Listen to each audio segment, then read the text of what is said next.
기도하겠습니다. 하나님 은혜를 감사드립니다. 2023년 절반 여기까지 주님의 은혜 가운데 걸어오게 하시니 감사합니다. 남은 반년도 주님의 은혜를 구하며 감사함으로 나아가게 하여 주시옵소서. 이 시간 하반기를 시작하는 첫 시간 맥주절로 지키며 우리에게 말씀을 통해 두려움을 이기는 믿음을 내리어 주시옵소서. 노년에서부터 우리 아이들에 이르기까지 우리 모든 세대들이 주님의 은혜에서 아름답게 세움받게 하여 주시옵소서. 예수님 귀하신 이름으로 기도드립니다. 아멘.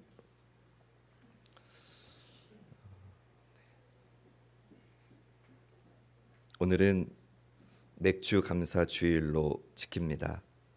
맥주절은 곡식의 첫 열매를 하나님께 바치는 절기입니다. 한 해의 절반, 우리 인생이라고 하는 농사를 여기까지 인도하시고 풍성한 삶의 열매를 맺게 해주신 하나님께 감사하는 믿음의 절기가 되시기를 주님의 이름으로 축원합니다. 형들이 애굽에서 가져온 소식은 야곱에게 그야말로 충격이었습니다. 죽었다고 생각했던 요셉이 살아있을 뿐만 아니라 애굽의 총리가 되어서 가족들을 데려오라고 하고 있으니 말입니다. 야곱은 정말 기뻤을 겁니다. 꿈에서라도 만나기를 그토록 원했던 요셉을 진짜로 만날 수 있다는 그 소식 자체로 말 그대로 여한이 없었을 겁니다. 이제는 귀력이 쇠해서 언제 죽을지 모르는 상황이지만 죽기 전에 애굽으로 가서 그 아들을 보리라고 결심합니다. 그러나 문제가 있습니다. 애굽에 있는 요셉을 잠시 만나러 가는 게 아니라 아예 고향 헤브론 땅을 그 삶을 완전히 정리하고 전혀 새로운 터전으로 이민을 가야 했기 때문입니다. 여러분은 이사를 얼마나 해보셨습니까? 이사도 혼자 살면서 하는 이사하고 가정을 이뤄서 가족들이 많아졌을 때 하는 이사는 매우 다르지요. 또 어느 한 지역 안에서 하는 이사하고, 그러니까 우리식으로 따지면 봉천동에서 봉천동으로 이사하는 이사하고 아예 아는 사람이 하나도 없는 곳으로 하는 이사는 완전히 다릅니다. 진짜로 아무 연고도 없는 곳으로, 그렇기에 의지할 사람도 없고 급할 때 도움을 요청할 사람이 없는 곳으로 이사할 때는 정말로 막막합니다. 내 나라에서 지역을 옮기는 것도 이렇게 힘이 드는데 아예 나라를 옮기는 것이니 지금 야곱이 얼마나 막막하고 두려웠겠습니까? 야곱은 요셉이 살아있다는 소식에는 너무나 기뻤지만 완전히 낯선 곳으로 이민을 가야 되는 일은 두려웠습니다. 이 두려움의 정체를 우리가 좀 살펴보면 야곱이 왜 이토록 두려워했는지를 더 잘 알 수가 있습니다. 야곱은 애굽으로 가는 것이 왜 두려웠을까요? 첫 번째로 야곱은 노인이었기 때문입니다. 노인이 가진 두려움이 있습니다. 야곱의 나이는 삶의 끝을 바라보고 있습니다. 이제 하나님 아버지가 계신 저 하늘나라를 소망하고 있는 나이입니다. 그렇다 보니까 야곱은 여느 노년들과 마찬가지로 새로운 도전에 대한 두려움이 있습니다. 여러분, 사람은 나이가 들수록 변화를 좋아합니까? 거부합니까? 변화를 거부합니다. 사람은 나이가 들수록 변화보다는 안정을 추구합니다. 또 사람은 나이가 들수록 내 삶의 터전이 주는 익숙함을 선호합니다. 제가 강원도에서 목회할 때 자녀들이 시골에 있는 그 부모님에게 올라오시라고, 여기서 우리하고 같이 살자고 합니다. 그러면 부모님들이 이 고향집을 정리하고 가실까요? 정말 편찮으셔서 내가 내 몸을 거동하지 못하는 일이 없는 이상은 대부분 가지 않으십니다. 왜 그렇습니까? 변화에 대한 두려움이 있기 때문입니다. 도시에 서울에 가봤자 할 것도 없고 만날 사람도 없고 맨날 집에서 집 지키는 개처럼 있고 싶지 않은 겁니다. 물론 자식들에게 가면 형편이나 상황은 좋아지겠지요. 그럼에도 왜 안 가시는 겁니까? 나에게 익숙한, 그래서 나에게 안정감을 주었던 이 모든 것들을 잃어버리게 되는 것에 대한 두려움이 있는 겁니다. 지금 노년 야곱도 그런 두려움이 있는 겁니다. 두 번째, 야곱은 왜 두려워했느냐? 애굽과 관련된 가족의 역사가 주는 두려움 때문입니다. 애굽은 할아버지 아브라함과 아버지 이삭의 시대 때 있었던 기근의 때에 등장했던 나라입니다. 창세기 12장을 보면 아브라함이 지금과 같은 기근을 피하기 위해서 곡식이 있었던 애굽으로 이주했는데 그때 어떤 일이 있었습니까? 자기 목숨을 부지하기 위해서 바로 왕에게 자기 아내를 아내라고 하지 못하고 누이라고 속이는 일이 있지 않았습니까?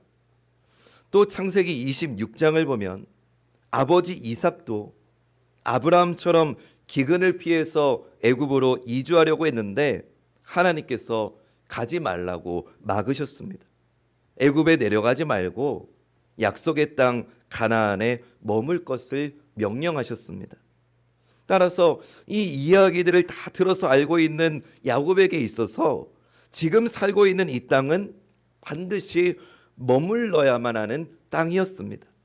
머물러 있어야 하나님이 약속하신 복이 임한다는 것을 알기에 이곳을 떠난다는 게 야곱에게는 매우 큰 문제였고 두려움이었던 겁니다. 세 번째, 야곱이 두려워했던 이유는 이방 나라의 객이 되는 두려움 때문이었습니다. 야곱은 아버지와 할아버지를 통해서 주신 하나님의 말씀을 기억하고 있었습니다. 창세기 15장 13절에서 하나님께서 아브라함에게 이렇게 말씀하셨습니다. 여호와께서 아브라함에게 이르시되 너는 반드시 알라. 내 자손이 이방에서 객이 되어 그들을 섬기겠고 그들은 400년 동안 내 자손을 괴롭히리니. 하나님께서 할아버지 아브라함에게 내 자손이 이방에서 객이 되어서 그들을 400년 동안 섬기고 괴롭힘을 받게 될 거라고 말씀하셨습니다. 지금까지 야곱의 가족은 한 번도 가나안 땅을 떠나본 적이 없었습니다. 그런데 지금 처음으로 온 가족이 이주를 앞두고 있는 겁니다. 그러니 하나님께서 말씀하신 그 이방이 애굽일지도 모른다는 생각이 들었던 거지요. 하나님의 말씀대로 지금 애굽으로 이주를 하면 400년이 지나야 되돌아올 수 있는 일이고 더군다나 그곳에서의 삶은 편안한 정착민의 삶이 아니고 이방인으로서 노예가 되어가지고 괴롭고 불편한 삶을 살아야 될 게 뻔하니 야곱이 왜 두렵지 않았겠습니까? 우리는 지금 야곱이 왜 이토록 망설이고 두려워하는지 그 이유를 이제는 알 수 있습니다. 야곱이 지금까지 이 극심한 가뭄 속에서도 먹을 것이 없다 할지라도 약속의 땅을 떠나지 않았던 이유를 우리는 이제 알 수 있습니다. 이곳 가나안 땅은 축복의 땅일 뿐만 아니라 자손 대대로 함께할 땅이라고 믿어왔기 때문이죠. 또 할아버지와 아버지가 했던 그 실수를 반복하고 싶지 않았기 때문이죠. 그러니 야곱의 두려움은 어쩌면 자연스러운 현상입니다. 사랑하는 여러분, 우리가 만약에 야곱이었다면 우리는 어땠을까요? 우리도 야곱같이 떨고 두렵지 않았을까요? 야곱은 사실 연약한 우리의 모습이에요.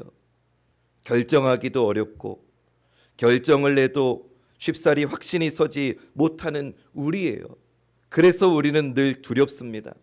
우리는 이럴 때 어떻게 해야 할까요? 저는 오늘 말씀을 통해서 오늘 우리가 두려워하는 두려움의 정체가 무엇인지, 그리고 그 두려움을 이기려면 어떻게 해야 되는지를 나누면서 이 시간 은혜를 전하고자 합니다. 그런데 은혜를 전하기 전에 여러분들의 예배의 자세가 우리 아이들에게 고스란히 이어집니다. 여러분이 눈을 감고 계시면 우리 아이들이 그런 모습으로 자랄 수밖에 없는 겁니다. 그러니 우리 아이들이 있는 오늘 이 순간만이라도 여러분의 믿음의 자세를 좀 아이들에게 보여주시기를 주님의 이름으로 간절히 부탁을 드립니다.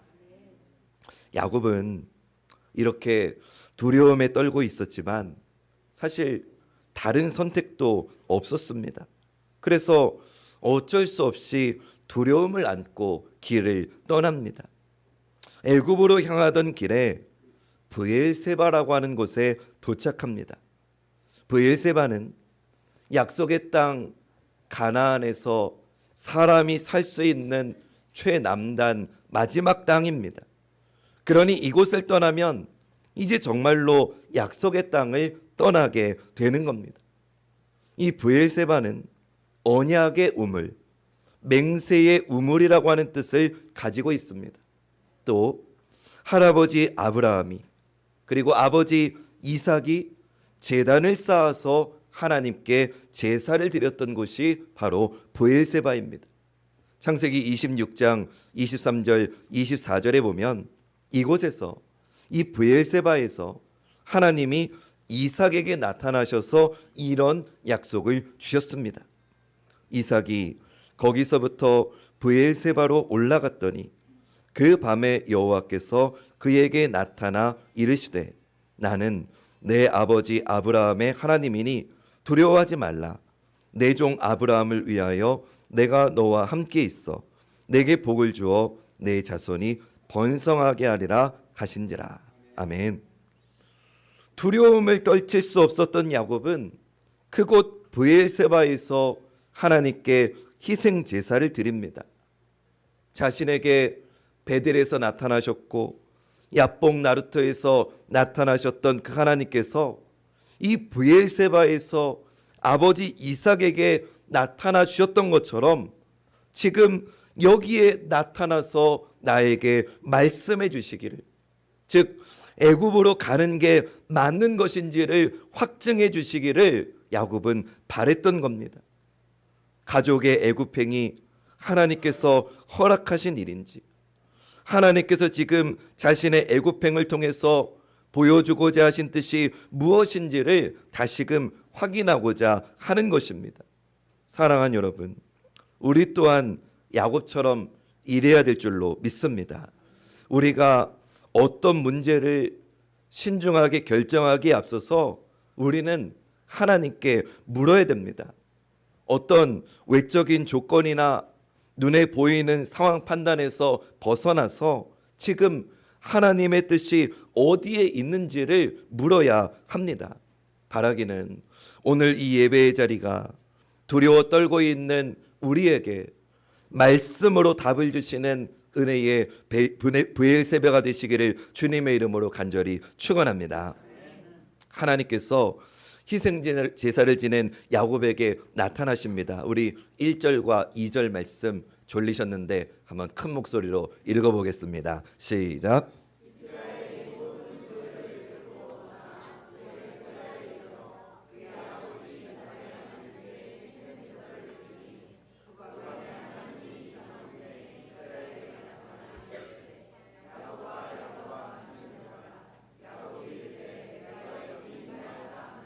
아멘.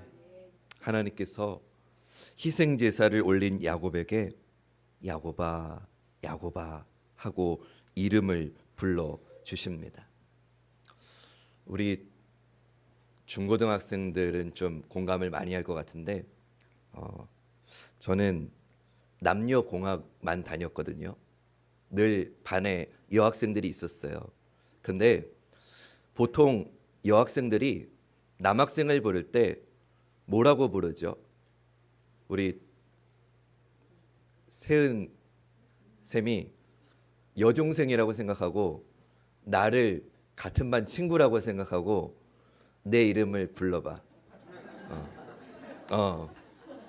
어떻게 부르지? 맞습니다. 딱 이게 맞습니다. 야, 김석연. 이게 정석입니다. 근데 야, 김성현이라고 부르는 건 사실 마음이 별로 없을 때 이렇게 부릅니다. 근데 사귀는 사이거나 정말 마음이 있어서 좋아하게 되면 어떻게 부르는지 아세요? 세은아, 나를 좋아한다고 가정하고 사귄다고는 안 할게. 내가 좋아한다. 내가 쟤를 좋아해. 그럼 어떻게 부르지? 맞습니다. 저게 정답이에요. 그러면 그때는 성이 안 붙어요. 성현아. 근데 지금 하나님이 야곱을 부르시는데 하나님이 새 이름도 주셨잖아요. 이스라엘아 이렇게 부르지 않으셨어요. 야곱아. 여러분 이 하나님의 마음이 느껴지십니까? 두려워 떨고 있는 그 야곱에게 하나님이 그의 이름을 불러주신 이유는 다시금 그를 일으켜 주시기 위함이었어요. 그에게 믿음을 주시기 위함이었다고요. 하나님의 배려의 부르심이었던 겁니다. 야곱은 지금 회복이 필요한 시점에 있습니다. 비록 약속의 말씀을 붙잡고 하나님의 크신 능력 가운데 자신의 삶을 여기까지 꾸려왔지만 요셉 사건 이후로 그는 사실 너무나도 많이 흔들리고 있었기 때문이거든요. 지금 희생제사를 드리면서도 여전히 두려움에 떨고 있지 않습니까? 확신을 갖지 못하고 있지 않습니까?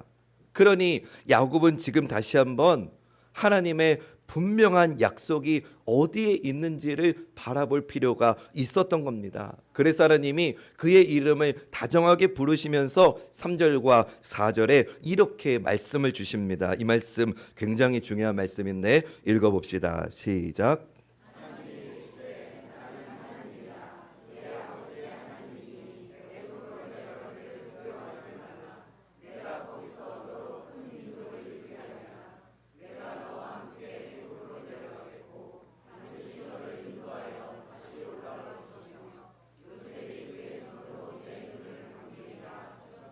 아멘. 하나님께서 야곱에게 야곱아 두려워하지 말아라. 내가 너로 큰 민족을 이룬다고 한 내 약속은 변함이 없다. 내가 너와 함께 애굽으로 내려가서 반드시 너를 인도해서 다시 데리고 올라올 거다. 그러니 걱정하지 말아라. 나의 섭리를 나의 일을 의심하지 말고 나의 구원의 역사를 바라보라고 지금 하나님은 지금 이렇게 따뜻하게 야곱에게 말씀해 주시는 겁니다. 너의 자녀들이 가져온 그 소식은 정말로 기쁜 복된 소식이라는 걸 확증해 주셨고 지금 야곱 가족의 애굽행은 하나님의 뜻 가운데 있는 길이라는 것을 확신시켜 주신 겁니다. 사랑하는 여러분, 우리가 무슨 일을 하려고 하는 순간 우리는 두렵습니다. 우리는 좌절합니다. 우리는 고통에 빠지기도 합니다. 그때 우리는 잠잠히 하나님의 일을 바라보며 우리를 위해서 일하시는 하나님의 손길을 바라보아야 될 줄로 믿습니다. 우리의 결심이나 우리의 노력을 바라보는 게 아니에요. 우리를 위해서 오늘도 일하시는 하나님, 하나님의 계획을 가지시고 오늘도 놀랍게 일하시는 하나님의 역사를 바라보시는 우리 모두가 되기를 주님의 이름으로 축원합니다. 그것이 믿음이에요. 오늘 이 시간 우리를 위해 일하시는 하나님의 역사를 바라보는 믿음이 우리 모두에게 다시금 회복되기를 다시 한번 간절히 축원합니다.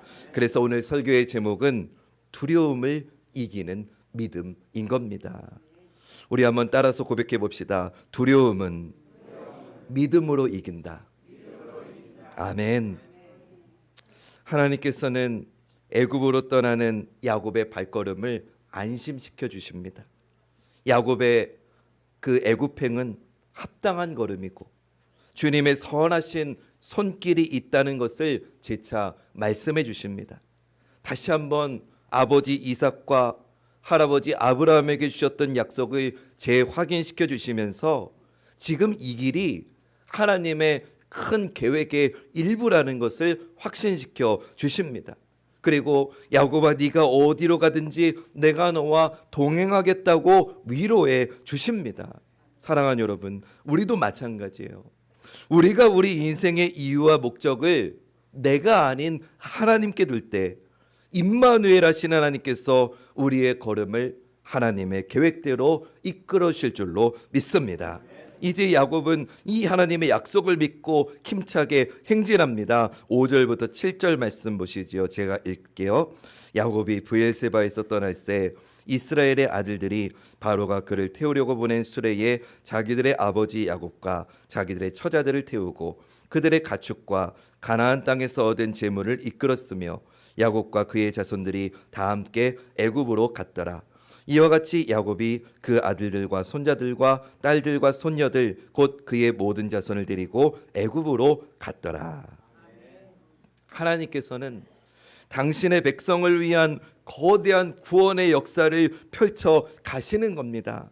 오늘 본문에서 야곱과 그의 가족들이 애굽으로 다 같이 들어가게 하심으로 아브라함에게 하셨던 약속, 이삭에게 하셨던, 그리고 야곱을 부르신 하나님의 이유가 이렇게 실행이 되는 겁니다. 오늘 우리가 읽진 않았지만 야곱의 가정이 애굽에 들어간 명단이 이 본문 속에 나와 있는데 이것이 그것을 증명해 주는 겁니다. 그리고 하나님은 400년이 흐르고 나서 모세를 통해서 모세를 부르시면서 야곱에게 내가 다시 너를 올라오게 할 거다라고 하신 그 약속을 기억하십니다.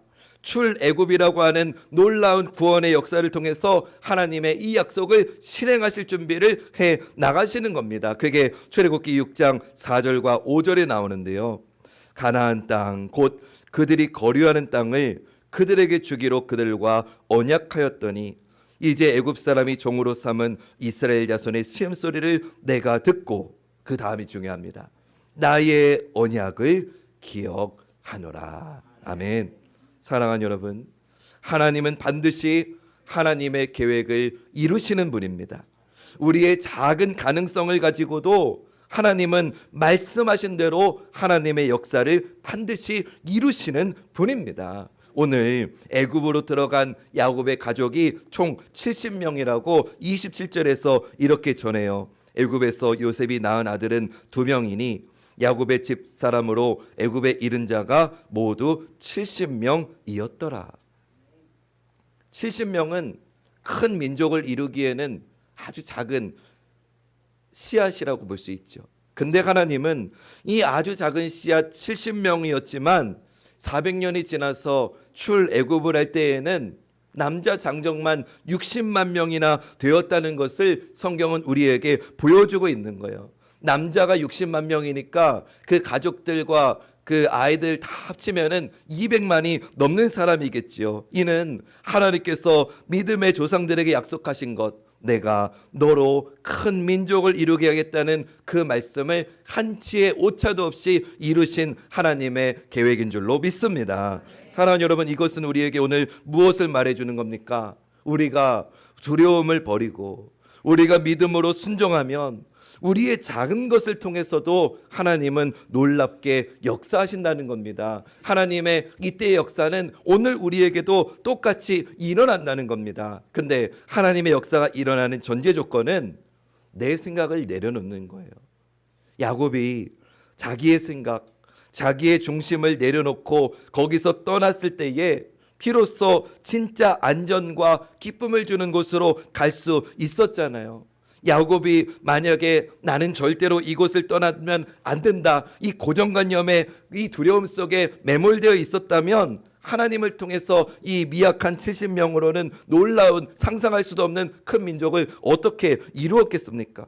우리는 요한복음 말씀을 통해서 수많은 군중들이 주님의 말씀을 듣기 위해서 빈들에 모였을 때에 한 소년이 드렸던 작은 도시락이 수천 명을 먹이도 또 남는 그런 기적이 있었다는 걸 우리는 알고 있어요. 근데 여러분 생각해 보세요. 만약에 그 소년이 야, 이거 나 혼자 먹기도 부족한데 이거 나눠봤자 뭐 하겠냐, 이랬다면 하나님의 오병이어의 기적은 그날 일어나지 않았을 거예요. 여러분 우리도 마찬가지예요. 혹시 여러분의 앞날에 대한 두려움 때문에 새로운 도전과 또 내가 지금까지 경험해보지 못했던 앞날이 펼쳐지는 것이 여러분 두려우십니까? 노년일수록 두렵겠지요. 그리고 그 길이 마치 내가 빈손으로 혼자서 걸어가는 것처럼 극도의 불안함을 여러분 느끼십니까? 그러면 오늘 말씀을 기억하십시오. 믿음을 가지고 두려움을 내려놓으십시오. 그때 하나님이 일하십니다. 다시 말씀드립니다. 믿음을 가지고 두려움을 내려놓으십시오. 그때가 하나님이 일하시는 때입니다. 주님은 우리가 두려움을 믿음으로 이기기를 원하시는 거예요. 주님께 순종해서 내 고정관념, 내 판단, 내 경험, 내 상식을 내려놓고 또 주님이 나에게 주신 내 것을 아끼지 않을 때, 그래서 주님이 가라고 하신 그 길을 믿음을 가지고 확신을 가지고 신뢰하며 걷는 그 사람을 통해서 하나님은 오늘도 당신의 생명의 역사를 이루어준 줄로 믿습니다. 우리가 믿음을 가지고 우리의 두 손을 뻗으면 주님께서 우리의 손을 붙잡고 인도해 주시는 거예요. 목사님, 나는 이제 힘이 없어요. 나는 이제 정말 주저앉을 수밖에 없어요 라고 생각하시는 분 계십니까? 설령 여러분이 지쳐서 더 이상 일어날 기운이 없어서 주저앉는다 할지라도 내가 믿음으로 주님을 신뢰하기만 하면 주님께서 쓰러진 나를 등에 친히 업으시고 주님의 길을 끝까지 가실 줄로 믿습니다. 우리 안정인 권사님, 두려워하지 마세요. 양판수 권사님, 두려워하지 마세요. 두 분이 내가 더 이상 지팡이를 의지해서도 내가 더 이상 교회에 나올 힘이 없다 할지라도 하나님이 두 분을 업으시고 믿음의 자리를 인도하실 줄로 믿습니다. 이 믿음이 있어야 노년에도 두렵지 않을 수 있는 거예요. 제가 강원도에서 목회할 때 얘기 하나만 더 할게요. 전도를 합니다. 시골인이 대부분 노년이지요. 그러면은 어르신, 집에서 교회가 멀지 않습니다. 주일 11시에 꼭 오셔서 구원 받으시고 하나님이 주시는 복 많이 받으셨으면 좋겠습니다. 그러면은 노인들 대부분이 뭐라고 대답하는지 아십니까? 내가 가다가 넘어지면 누가 책임질 겁니까? 공감되시죠? 내가 교회 걸어가다가 나 넘어져 다치면 누가 책임집니까? 교회 가다가 넘어져서 다칠 건 두려우면서도 밭은 매일 잘 가시더라고요. 새벽부터 잘 가시더라고요. 지팡이를 짚고서라도 가시더라고요. 이거는 어떤 두려움이 아니고 믿음의 문제였던 거예요. 사랑하는 여러분, 저는 우리 사랑하는 모든 관악중앙교회 모든 분들에게 이런 믿음, 이런 주님의 인도하심이 함께 하시기를 간절히 축원합니다. 그래서 2023년 하반기에는 더 큰 믿음과 더 큰 기쁨이 넘치는 우리 사랑하는 모든 성도님들 되시기를 주님의 이름으로 마지막으로 축원합니다.